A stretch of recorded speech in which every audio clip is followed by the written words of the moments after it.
Next week, the Senate Intel Committee is expected to vote on President Trump's pick to lead the CIA ahead of a full vote on the floor. And now, Republican Senator Jeff Flake of Arizona is joining Democrats in seeking more information about nominee Gina Haspel. He also says he is going to consider the opinion of the senior senator from his state, John McCain, who has urged his colleagues against confirming Haspel. She testified earlier this week before the Senate Intelligence Committee. Democrat Joe Manchin got on board with his support, but Republicans have such a slim majority right now in the Senate that they may need more Democratic support. Right now, California Democrat Dianne Feinstein, who authored the Senate's comprehensive review of CIA interrogation practices, is going to vote no. I am not going to vote for her. I don't believe, we're a signatory to the Convention Against Torture, as well as other international agreements. And I don't believe the head of this large intelligence agency should be someone that condoned and practiced in that great dark period. Is this one going to be a squeaker? It is going to extra innings, Trish. I think, look, we knew right now when this nomination was teed up that it was going to play out this way, that the Democrats would view this as an opportunity to replay all of the debate over enhanced interrogation that occurred during the Bush administration. I think Haspel has a road to victory. To be sure, it is a narrow road, and I think she struck the right tone when she testified, and she said, look, we're not going to reinstitute these old policies, but at the same time, I'm not going to throw my agency colleagues under the bus and condemn them for the decisions that they made in the days following. Seems like kind of an honorable thing to do, but Kennedy, I just wonder if this was President Clinton, Hillary Clinton, trying to get Gina Haspel in as the first female head of the CIA, would she be facing the same kind of backlash as she is right now? No, not from Democrats. And, this would be an identity politics moment, which is sad because it means that people have abandoned their principles and their ideology. And that's very unfortunate because her confirmation process raises some really critical questions that I think as a country we haven't fully answered.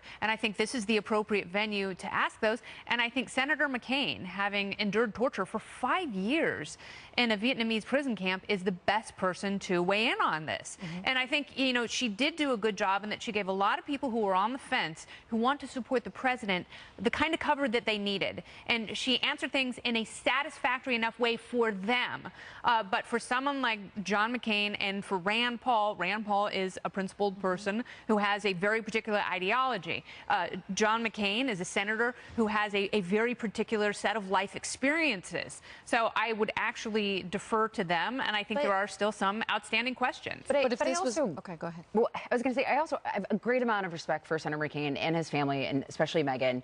But I will say, I do think that there's a fair frustration, just in the sense that he had previously supported John Brennan, and you also look at someone like Senator Feinstein that previously supported John Brennan. But that was before the Senate, the 6,000-page Senate report on torture came out of that committee. But they also knew, Kennedy, though, that John Brennan had been involved in a more intimate and higher up way. He was fourth in line. She was much farther down the food chain, Gina Haspel. Right. So I mean, I think there is a fair frustration in what looks like a double standard or hypocrisy, and having supported John Brennan but not supporting Gina Haspel, and citing that, the enhanced interrogation, as what is disqualifying for her nomination. So I do think that there is a fair criticism as well to people now coming out against Gina Haspel who were before for John Brennan. Senator John Thune of South Dakota told me yesterday that this is going to be tight. And, notwithstanding Senator McCain or Rand Paul, you are going to need the help of Democrats. We saw Joe Manchin of West Virginia, a very red state. I almost said red suit because the one you're wearing is gorgeous. It's indeed a red suit. Right? Thank you. So, I mean, we're seeing some players on the left who may capitulate and come farther to the center and then jump on board with Republicans. Either they support Gina Haspel or they're, politically vulnerable and are thinking ahead. But the bottom line here is, because good questions were able to be asked, and I agree with you, Kennedy, we learned something from Gina Haspel we hadn't heard her say before, at least not publicly, and that was, she doesn't even think that's the agency that ought to be doing any sort of interrogation. She doesn't even think it works. Can we get to the bottom line with the person who said, I will do what I am told to do, but I will also, I mean, and I didn't understand her to say that she would ever resign, but that she would push back if she were ever asked to do something that didn't go along with the law, right?